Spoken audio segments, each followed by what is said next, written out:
In 1977, he became the founding editor of the Einstein Papers Project, which was located at the Institute for Advanced Study at Princeton University. He is the editor of the collected papers of Albert Einstein and co-editor of the book series Einstein Studies, which is published by Springer. He is the author of a wonderful book titled Einstein from B to Z. If you want A to B, you need to look elsewhere. And the title of his talk today is You Must Remember This, Highlights from the First 25 Years. Please join me in welcoming John Stachel.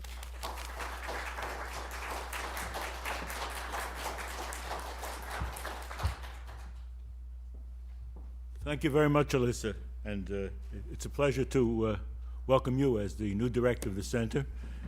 And Deo Valente, I look forward to many years of further collaboration with you and the center.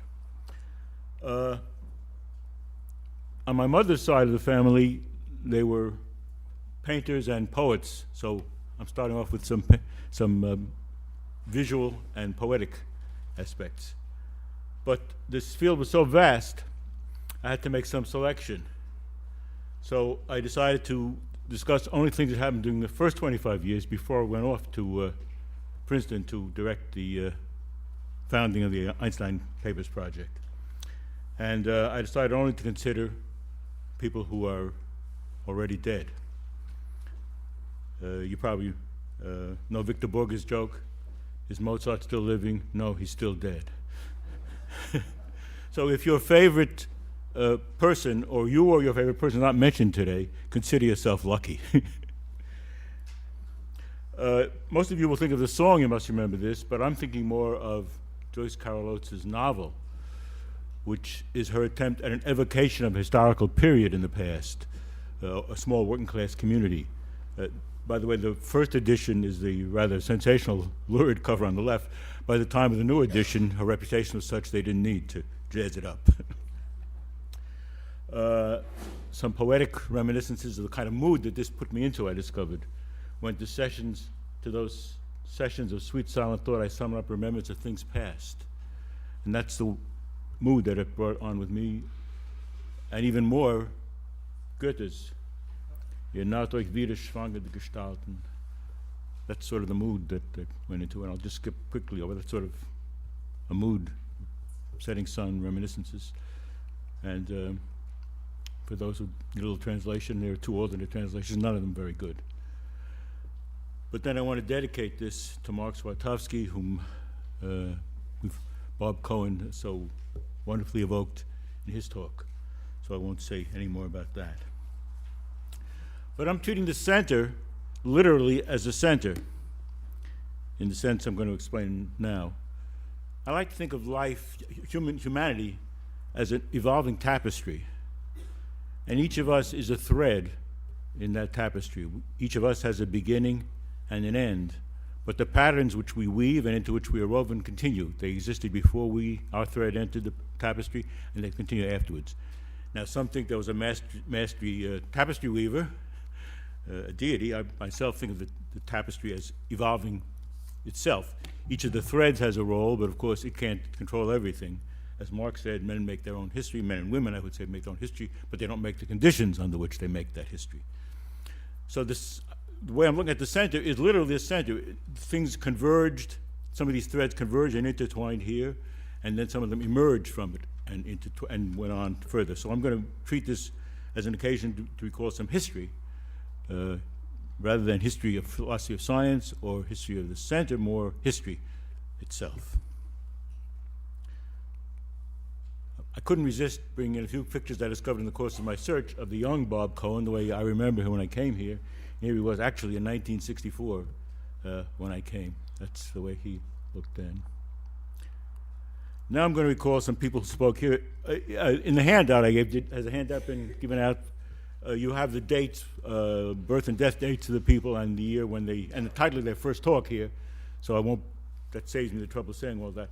Kenneth Clark was one of my teachers at City College, where I did my undergraduate work, and you probably all know him from his work on the separate but equal issue. He and his wife's work May Clark, they played a great role in giving the background material for the decision in the Brown versus Board of Education case. He was also the first tenured faculty member, black faculty member at the City College. A previous black faculty member had been fired during the Ralph Miliband Inquisition, which I'll get to in a moment. But I took psychology course with him, and at that time I was what I would now say was a rather callow, Stalinist-style Marxist, and I took the concept of progress for granted. Obviously, humanity was progressing. And he stopped me short once in class when I started to talk about this, and he said, "What do you mean by progress? Define progress." That was one of the defining moments for me in starting to think more critically and deeply than I had been before about issues like that. Then my first philosophy course proper was with Abe Adele. I couldn't find a picture of the young Adele. I like to have pictures here of the people as I remember them. I found a picture of the very young Abe Adele. There he is with his brother Leon, who was the editor of the Henry James's works and wrote the long biography, several, I think, multi-volume biography of Henry James. So there, here he is, too old and too young, but I knew him in between. And he wrote this wonderful book, Theory and Practice of Philosophy. I have the first edition, which was the textbook we used, and that's where I really got my first serious introduction to philosophy. Now, Adele had survived the Rap-Coudert Inquisition of the 30s, which, as he later put it in his book, Academic Freedom, was really the dry run for McCarthyism. The whole technique that McCarthyism had developed in the 50s was first tried out in New York State on the faculty members of the city universities. And Adele, therefore, was very cautious in his discussions in class. For example, he would say, "Now, what would a Marxist think about this question?"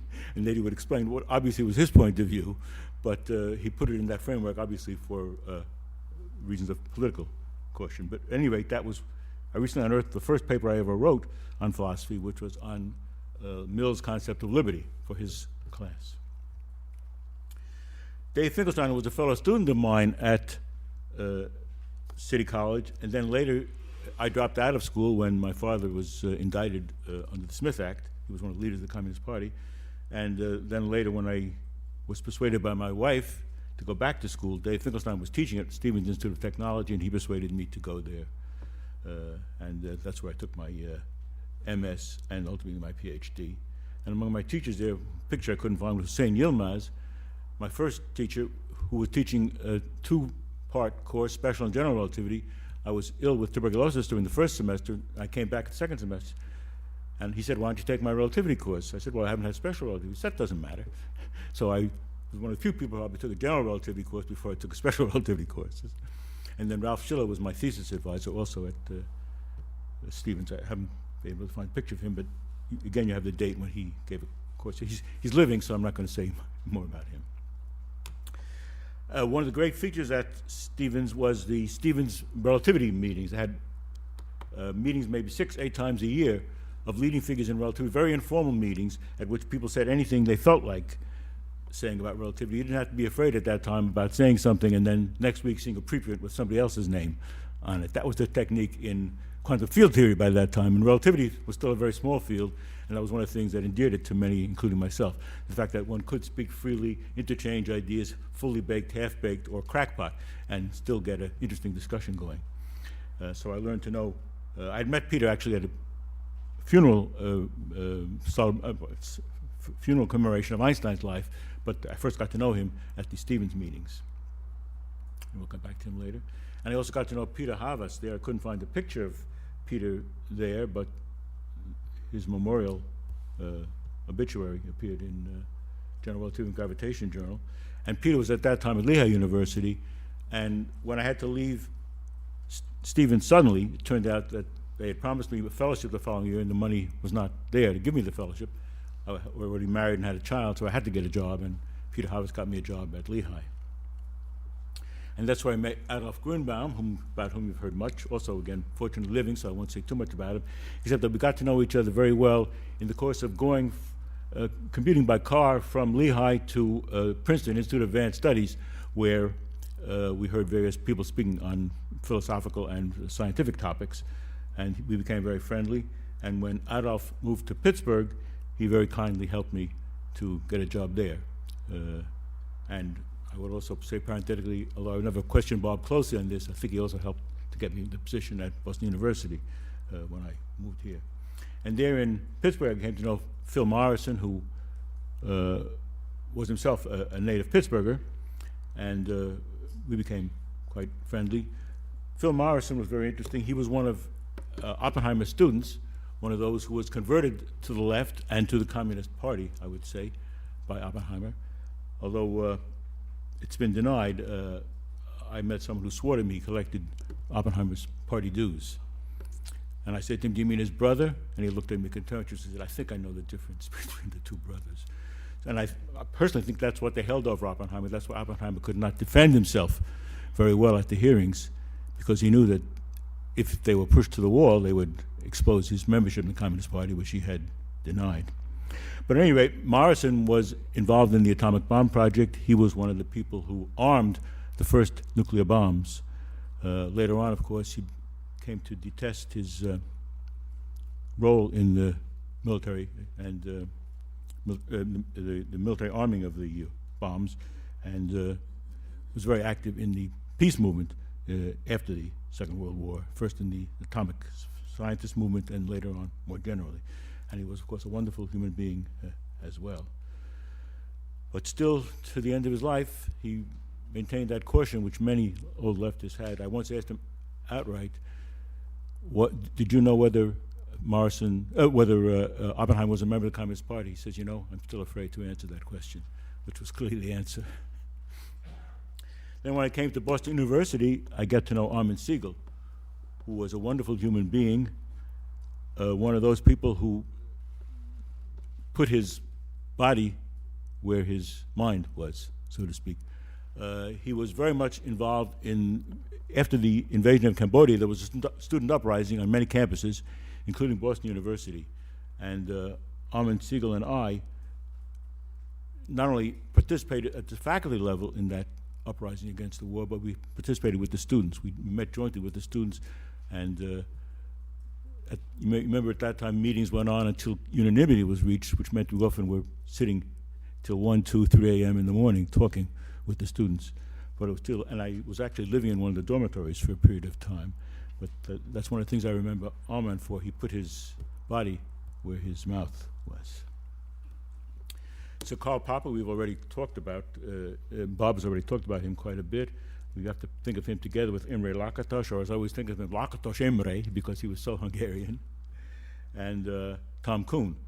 The famous debate between Lakatos and Kuhn, there was a meeting of the PSA in Boston, and Lakatos and Kuhn had a debate. They were the third man. I think his name was Hall. I must say I don't remember him at all, although I vividly remember that debate. It was one of the, for me, one of the epic moments in philosophy of science here in Boston, to hear Lakatos and Kuhn debate their respective points of view. And I must say, of course, I'm more and more sympathetic with Lakatos's point of view, the point of view of progressive and degenerating research programs. Bob was speaking about Hegelians. I think basically Lakatos was a Hegelian, and although he wouldn't say it, he was really adopting Hegel's point of view in his approach to first the philosophy of mathematics, and then in general to the philosophy of science and to progressive and degenerating research programs. Politically, he was very curious. When the student uprisings of the 60s and 70s took place, he was at LSE, and he was violently opposed to them. But secretly, I think he was very ambivalent. He once said to me, and we became rather friendly during my sabbatical year in London, when I was at King's College across the street from LSE, and he once said to me very candidly, "You know, I used to play fool on the left, now I play fool on the right." And then he showed me something in his pocket which absolutely amazed me. His wife's aunt had won the Lenin Medal, the Peace Prize, and Imre had that in his pocket, carried it as a talisman. Well, what is it Whitman says? I contradict myself? Very well, I contradict myself. He was a very contradictory person indeed. And if you look into his history in Hungary, you see, of course, in spite of his last name, he was really Jewish, and like many Hungarian Jews, changed his name, Christianized his name, and there are some very many dubious incidents that took place in Hungary during the war. He's been accused of being responsible for the suicide of a member of the communist unit to which he belonged. I can't go into that anymore. well, Tom Kuhn said something about him. You always think of the three of them together in my mind, Lakatos, Kuhn, and Feyerabend. Of course, Lakatos and Feyerabend became very close, even though they were arguing about method. Remember, Feyerabend's slogan was "anything goes," whereas Lakatos had a definite concept of progressive or degenerating research programs. As Bob Cohn mentioned, it's very sad that Lakatos died when he did, because he was thinking very much of bringing BU into his orbit, and he would have played, obviously, an important role in the development of Boston University had he lived. Now, here's some person you may not have heard very much about, a physicist, Hans Eckstein, and here is his wife, Eva Eckstein, born in Rosenthal, and his sister, Lisa Fitko, who was born at Eckstein. These portraits are by a Viennese Jewish artist whose name was Marva Chalak. She specialized in painting members of the upper middle class Viennese and Czech Jewish communities, and that's why these portraits exist. They had a very interesting life. They came. The Eckstein family came from Galician, which was the Western Ukraine, which was part of the Austro-Hungarian Empire. The wealthier people, like his parents, moved to Vienna when they left Galician. The poorer people, like my grandfather, came to the United States, in steerage, of course, when they left. But at any rate, then, of course, when the Anschluss took place, the Ecksteins had to leave Austria. They went to France. In France, they were some of them were interned as Austrian citizens after the Anschluss. They were considered Germans, and therefore interned when the war took place. And they managed to escape through the route across the Pyrenees. But that's a beautiful portrait of his wife, who I know, and she was, like me, a flaming radical in the 60s, so we got along very well together at that time. And his sister wrote a wonderful book about her experiences, in fact, several volumes, which are literary classics as well. But the most remarkable story is the story of her relationship with Walter Benjamin. Some of you may know Walter Benjamin, the famous German critic, literary critic, scholar, tried to escape across the Pyrenees. And actually, he appeared one day at Lisa Fitko's door as she was preparing to escape, and addressing her with a very polite, formal German way, he said, "May I presume to introduce myself?" And he explained that he wanted to get across the Pyrenees, and she agreed to take him across. They got across the Pyrenees, and the Spanish guard says, "The policy has changed. I'm sorry, you have to go back." They went back. Walter Benjamin, as you know, committed suicide at that point, and his suitcase in which he carried his papers disappeared, and nobody's quite sure to this day what was in that case, what we lost when that suitcase disappeared. But Lisa Fitko, being the kind of woman she was, did not give up, of course, and she got across the next time. They came, ultimately settled in the United States, where she died, but the Ecksteins moved to Bandol, France, where they died. Militz Čapek, I think, has been mentioned by Bob. He was a wonderful person. Again, as you see from this picture, kind of person who put his body where his mouth was. The only shot of him I could find was demonstrating, but I thought that was perfect. That's the kind of person he was. But he also thought very deeply about the problem of time, as the title of his paper, first paper of his, which I have in a list here. Where do I have it? Yeah. The myth of frozen passage, the status of becoming in physics. And we had many, many discussions about that. He's the one who directed my attention to the problem of time at a very early stage in my thinking about these problems. And again, one of the wonderful memories I have of this time here. Dirk Struik has also been mentioned. I won't say much about him except to say that he was, again, one of the long tradition of Marxists who have participated in the activities of the center, and I'll mention quite a few others at this time, some of them less well known than he. I still remember Dirk's 80th celebration of his 80th birthday, where many laudatory speeches you could expect would be given, and a memorial volume came out based on those in the Boston Study Center, of course, and he made a wonderful remark when he came his turn to respond, "Gee, I didn't know I was such a nice fellow." And it's a comment I've often used. When he has laudatory remarks like that, I take them more as an expression of affection than a critical evaluation. Leon Rosenfeld is another person who was a critical Marxist. I think Tisa defined him as the square root of Niels Bohr times Trotsky. But he was not really a Trotskyist, he was a critical Marxist. Bob Cohen mentioned Bernal's book on the history of science.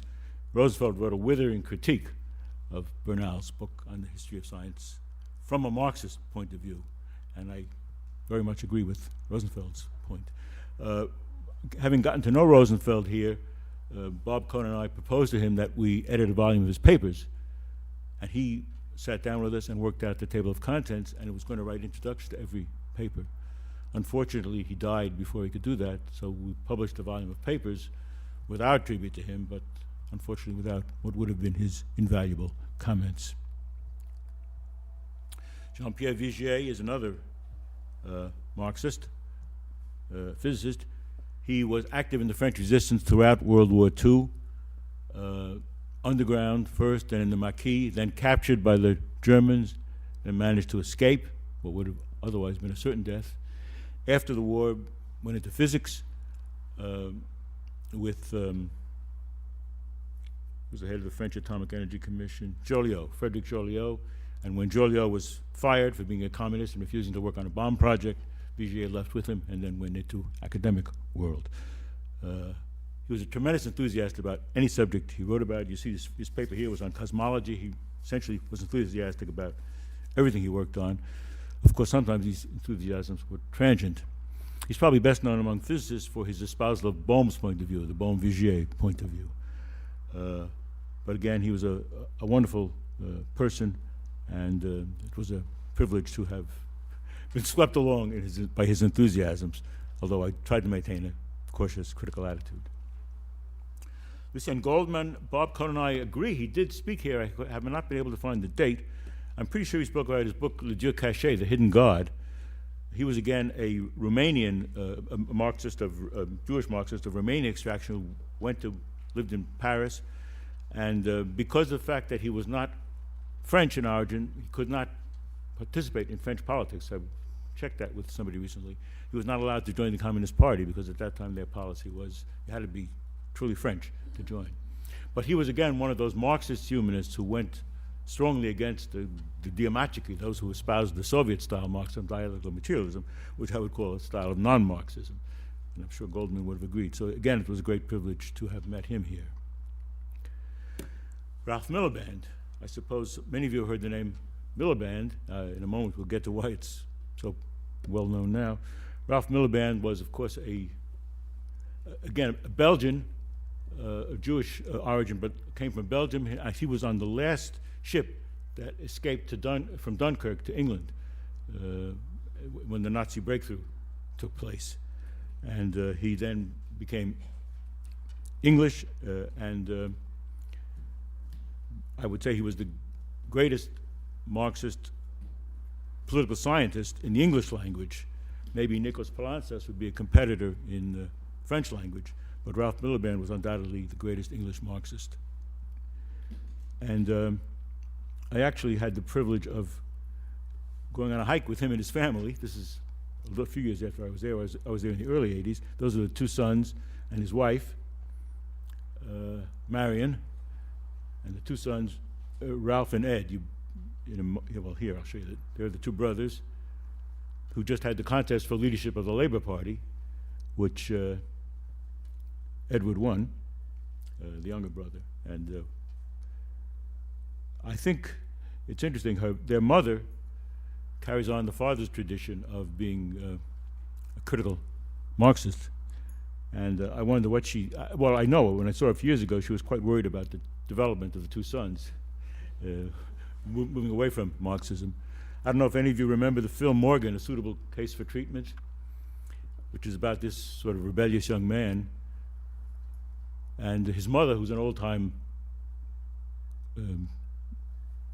Cockney Marxist, says to him, when he comes home, so he says to him more in sorrow than anger, "You know what you are, Morgan? You're a class traitor, that's what you are." And I sometimes wonder whether that's what Marion thinks about her two sons. Mihailo Markovic has been mentioned. He was one of the Serbian Marxists who founded the Praxis group. But before that, when the break between Tito and Stalin took place, he was one of the leaders in the intellectual critique of dialectical materialism. And therefore he played, again, a great role in the development of Marxism free from the taint of, I would even say, Leninism.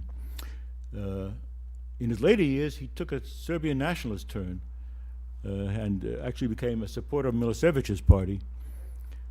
Unfortunately, he just made it into my list. He died this year, as Bob mentioned. So we come to some rather curious Marxists.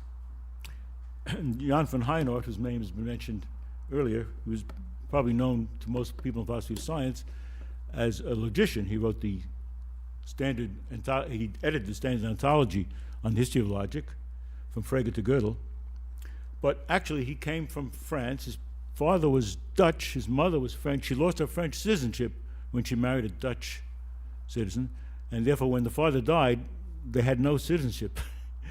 She then remarried a French man, and that's how he regained French citizenship. But apparently, he was really fatherless for most of his life, and I think the search for a father played a great role in his life. He became a Marxist and then a communist, and left to join the Trotskyist movement very early, the young Trotskyist League, forgotten the exact name. And then he was offered the chance, because he knew many languages, he was a polylinguist, he knew Russian as well as French, and therefore he was asked, would he go to Princeton, where the first place where Trotsky was in exile, the island in Turkey, to be Trotsky's secretary. And he was Trotsky's secretary, I think with one brief interlude, from then until almost the death of Trotsky in Mexico. His own life ended rather tragically. He left Trotsky in 1940 to come to the United States to inspect the state of the Trotskyist movement in the United States, where various schisms were taking place. And he stayed on in the United States and ultimately left not only the Trotskyist movement, but wrote an article in which he said he lost his confidence in Marxism. But still, again, very ambivalent feelings, I think, whether this can be connected with Oedipus complex, attitude toward the father, I leave to more competent psychologists. But at any rate, he was active till the end of his life in collecting Trotsky's papers and helping to buy them when they became available, and setting up the collection both at the Hoover Institute in California and at Harvard. And indeed, that was, in a way, indirectly responsible for his death. In one of his trips to Mexico City to negotiate with Trotsky's widow, Natalia, he fell in love with the daughter of one of the Mexican Trotskyist leaders. They married. She apparently was, what should I say, not more stable than he. And while he was sleeping one night, she shot him, killed him, and then committed suicide herself. So I saw him regularly at the sessions of the center for many, many years, and suddenly disappeared. But it was only when I started these investigations that I realized why he disappeared. Well, here is a picture of him with, I have a pointer here. That's him in the background. Yeah, that's him. This is, does anybody know who that is? Yes, and that's Diego Rivera. And, well, Trotsky's obvious. She apparently had affairs with both Trotsky and Jan van Heijenoort. I won't say more than that. If you want to read more about Trotsky, an interesting book, his biography has come out recently. He wrote himself a book of memoirs, but of course this one is much more analytical. The name Pfefferman may be familiar to many of you. This is the wife of the Pfefferman who edited the Gödel papers. So she knew van Heijenoort very well, and it's a book well worth looking at. Raya Dunayevskaya, again, Bob and I remember that she did speak here. In fact, she came and John van Heijenoort was there. We had dinner together Bob and I don't remember anybody else, but Jan van Heijenoort and Raya Dunevskaya were there. She joined the Trotskyists. She came from the Ukraine to the United States, joined the Communist Party, and she says was thrown down the stairs by a member of the Young Communist League when she indicated maybe people ought to look at what Trotsky was doing. And therefore she joined the Trotskyist movement. And according to the account I read, she then on her own went to Mexico City, Coyoacan, where Trotsky was, and volunteered to be his secretary because of her knowledge of Russian. So therefore she and van Heijenoort knew each other from the Coyoacan days. But of course he had left the Trotskyist movement and then left the Marxist orbit, at least formally, entirely, while she continued to develop her form of Marxist humanism. So I think at dinner they sort of were circling each other warily. They were friendly at the human level, but rather feeling each other out at the political level. That's the impression I was left with. Well, here's a picture of Raya Dunevskaya at a younger age. She was active till the end of her life in the Marxist movement. Here's a picture of her together with C.L.R. James, very famous name for those who are familiar with the Marxist, Trotskyist oppositionist movements, variant of Marxism. These debates go on to this day. I don't know if any of you know Mark Solomon, who's a professor in the Boston area. He wrote an article recently about reviewing a book on the history of the black liberation movement in which C.L.R. James and Raya Dunevskaya were involved. And he was bitterly attacked for his characterization of Raya Dunevskaya in that day. So this sectarianism goes on today within the Marxist movement. It's again like that joke, I don't care what kind of communist you are. It's one of the banes of the Marxist movement, this kind of sectarianism. You know the song about the Ballad of the Last Sectarian? He keeps excommunicating everybody, you're a comrade of mine. Then he goes to heaven and he meets Marx. And of course, what are his last words to Marx? You're no comrade of mine. Herbert Marcuse has been mentioned. I met him. I must say he did not have too much of an influence on me at that time. A few years later, I read his book on Soviet Marxism, which I think was a very keen analysis of what went wrong with Soviet Marxism. He had much more influence on others, including Bob Cohn, than he did on me, I must say. Well, now we come to some non-Marxists. Paul Lorentzen, who came here first in '71, and he was a favorite of John Silber, who brought him here permanently. I forget exactly when, but he stayed here for a long time. And we used to have arguments about logic. He had a certain point of view about logic, a dialogical approach to logic, but was quite interesting, but not the approach I favor. But I won't go into that logic question. Lev Kovarsky is very interesting. He was again, from Russia. He moved to France, and he worked on the investigation of nuclear reactions before the Second World War. Here's a picture of him with Frederick Joliot, whom I mentioned before, Hans Halban, and Kovarsky experimenting on the chain reaction. They were among the first people to discuss chain reactions. When the invasion of France came and the Germans were going to occupy the whole country, Kovarsky and Halban took practically the entire world supply of heavy water, which was very important, what should I say, very important, pardon me? Commodity? Well, it wasn't being sold. No, it wasn't a commodity. Yeah, it was very important for continuation of nuclear research, and France had almost the entire supply, which they had gotten from Norway, and they took it out of the country to England, saving it from getting into the Germans' hands. Then later on, he became the head of the CERN laboratory in Switzerland, and after he retired, came to the United States, where I got to know him. But he, again, embodies the history of the whole nuclear project before and during and then the post-war research at CERN. Well, some strange Marxists. Roger Garaudy spoke here again. I couldn't find out exactly when. He's still alive, but I decided to include him because he's so strange. He was originally a rigid Stalinist, one of those, who wrote the Hatchet Man, who did the intellectual assassinations, character assassinations of people like Sartre and others. Then later on, he left the Communist Party, he stayed in the Communist Party, became a Christian, tried to find a way to reconcile Christianity and communism. then finally left the Christian movement, ended up a Muslim, and he used the name Raga. He's still alive to this day. I checked that when I was in France, but I decided he was such an oddity I had to include him. I think he's brain dead, even though he may be physically alive. Laci Teaser's name has been mentioned. Again, he was one of those who was the brilliant clique of Hungarians who had to leave due to the Horthy regime and spread out all over the world. Originally in the 30s, he was very sympathetic to the left. Then he spent, I think, a year or two in the Soviet Union working with Landau, and that convinced him what the real truth of the Soviet Union, and he told me many stories about things that happened there, which helped. By that time I had left the communist movement, but they reinforced my feeling. As a French source put it very nicely, and I often quote that, the trouble with the Communist Party was not that it was too far to the left, it was too far to the east.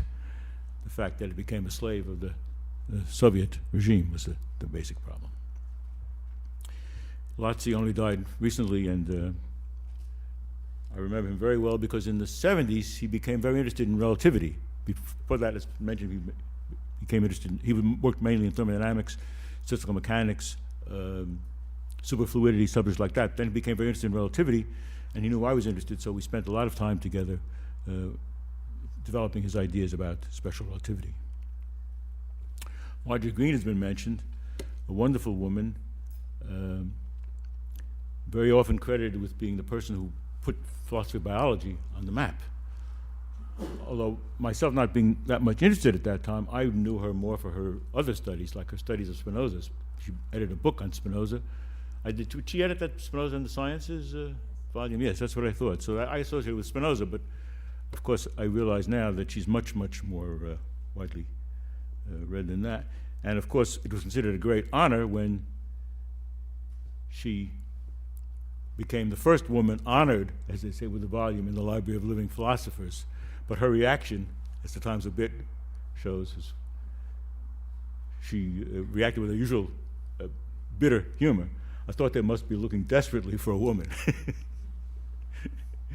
Anyway, she's vivid in my memory, as so many of these people are. By the early 70s, I decided to set up my own Institute of Relativity Studies, which you can think of as an offshoot of the center. Obvious joke is I have my own IRS. Not so obvious joke, I'll explain you now. Remember the film 2001, A Space Odyssey? The computer HAL? Hello, Dave? Well, move up one letter in IBM, and what do you get? HAL, right? IBM, HAL, right?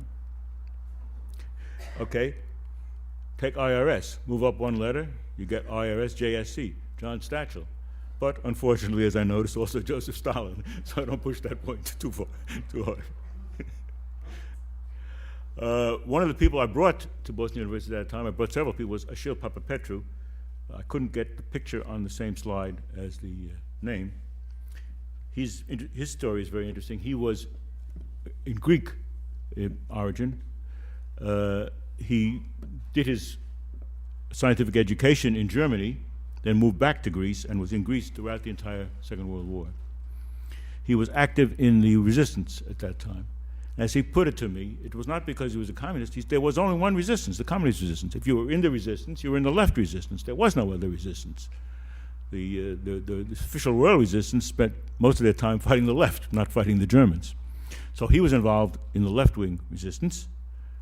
I don't know if any of you know the remarkable resistance that the Greeks put up during the Second World War. For example, when a certain number of Greeks were taken hostage to be sent off to Germany as slave labor, the Greek organized a demonstration at the in front of the German embassy. They were shot down. They kept marching.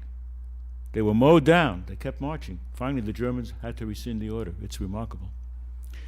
The resistance in Greece was so strong, they had essentially liberated the country before the war ended officially. And certainly Athens was completely in the control of the left, Elas, the left-wing resistance. But Yalta had taken place. And at Yalta, Churchill, Roosevelt, and Stalin had divided up the world. They divided up Eastern Europe, Yugoslavia, Russian influence, Greece, British influence. So although Greece had been liberated already and was under control of the left, Stalin ordered the Greek Communist Party to let the British land and take over Athens. And they did. Various clashes took place and several massacres. I toured Greece with a friend who toured out with a friend. You can still see the bullet marks in the buildings. So finally the Greek left had to retreat to the hills, and a long civil war took place, which was finally defeated when the Yugoslavs refused to give them any backing any longer. But basically, Greece had been liberated.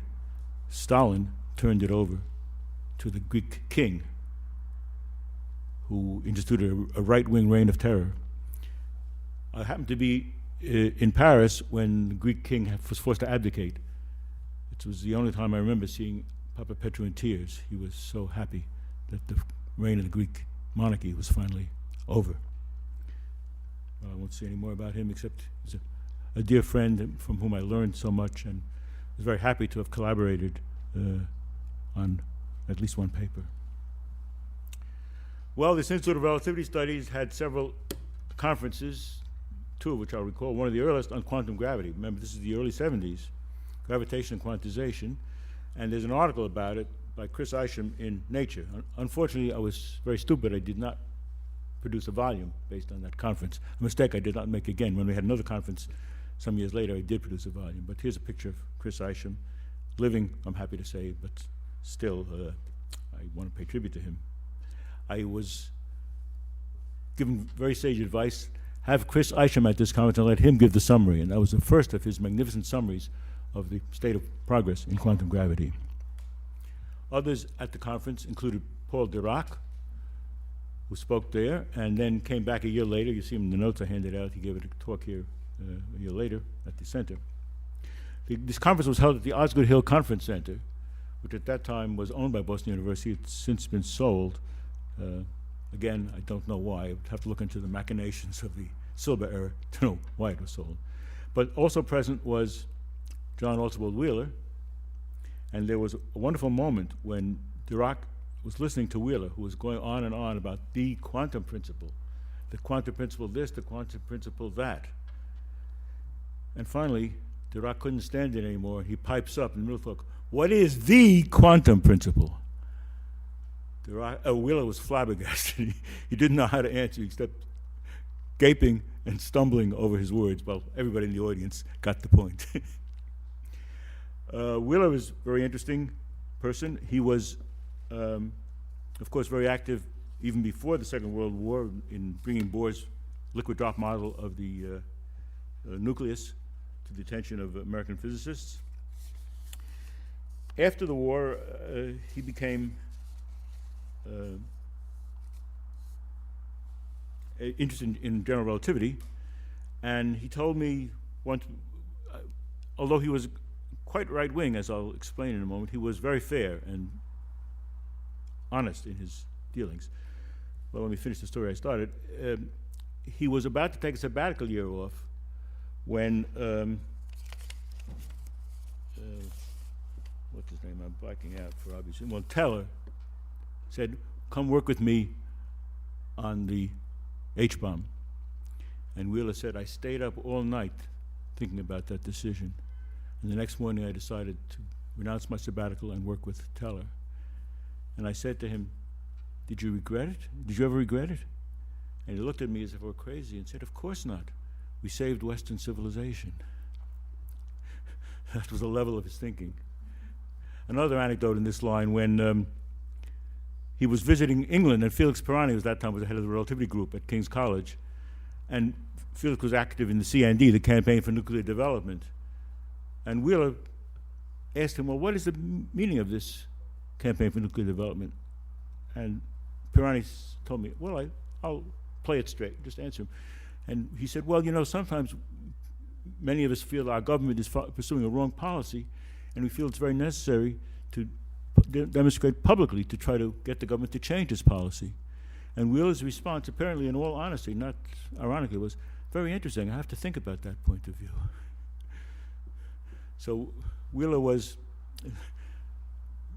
what shall I say, blinkered in his political thinking, but an extremely decent and honest person. He knew about my political background, yet he invited me to speak at Princeton when I developed a critique of quantum logic. And more important, when I came back from my sabbatical at King's College, I was offered a chance to go to Chile. That was the time of the Allende regime, to spend a year there working on developing the physics program. I said, I can't go because I've just come back from sabbatical, but there is somebody in England who I met who might be able to go, and he did go.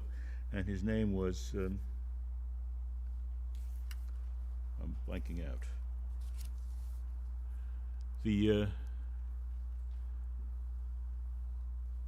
Catherine and Jim Ritter. Jim Ritter was a student of Wheeler's. So Jim Ritter went to Chile. He was there when the coup took place. And I wake up one morning and I look in the New York Times, and I think Malvina Howe was the name of the correspondent. Among those missing is Jim Ritter. What to do?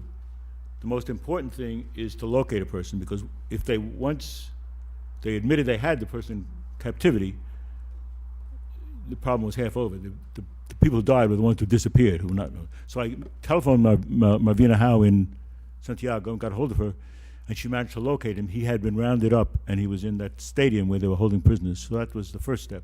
Then how to get him out? Well, I remembered Wheeler. He'd been Wheeler's student. Wheeler had worked with Kissinger on nuclear weapons and foreign policy, Kissinger's book. He'd been the technical advisor. So I thought, okay, let me call Wheeler. He was not in Princeton. I reached him in Copenhagen. I explained the situation to him. He said, let me see what I can do. 2 days later, Jim was out of the stadium and given 72 hours to get out of the country. I don't know if it's cause and effect, but to me, I think Wheeler played a significant role.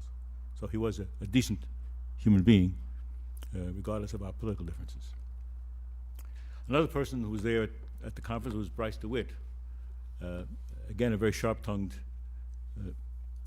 individual, a very keen critic of canonical quantization, one of the of canonical techniques of quantization. He was interested more in covariant techniques of quantization, which made us rather simpatico. But my great regret is I did not invite his wife, Cecile DeWitt, to the conference, because although they were happily, well, as far as I know, happily married for many, many years, intellectually they differed very strongly.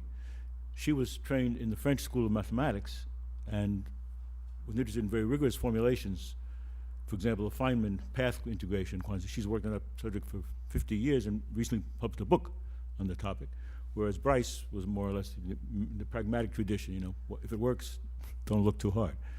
But I should have invited her to that conference. It would have been very interesting to hear her point of view. Since then, we've become good friends, and I visit her from time to time in Texas, where, thank goodness, she's still alive and active. Well, another conference we had at the Institute of Relativity Studies was a conference honoring the second edition of Adolf Grünbaum's book, the one that Bob mentioned, Philosophical Problems of Space and Time. And in this case, the proceedings were published in a joint volume with a similar conference in Minnesota. Again, Adolf Grünbaum's book was honored. Now, in 1970, the end of 1976, a conference was held, the 8th Texas Symposium on Relativistic Astrophysics. They're called Texas Symposiums because the first one was held in Dallas, the very year, and indeed a couple of weeks after the assassination of John F. Kennedy. So it was a great question whether it should be continued. It was decided to hold it, whether we should go or not. I finally decided to go. And then since then, it's been held all over the world.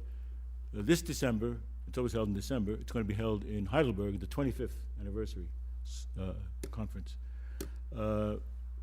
We hosted one in Boston. I was involved in the organizing committee for about a year. I helped organize it. Mike Papagiannis, by the time it came out, I had left Boston, so I'll bring out him on. He edited the proceedings. We held it actually at the Copley Plaza Hotel, which is where Einstein stayed when he was here in his visit to the United States in the 1920s. And you see I was labored for about a year on that. And I want to point out that he pays tribute to Donna Onash, who some of you may remember, who I hired to work on this conference, and she did a wonderful job. And Barbara Rocky helped, and some of my students at that time, relativity students there.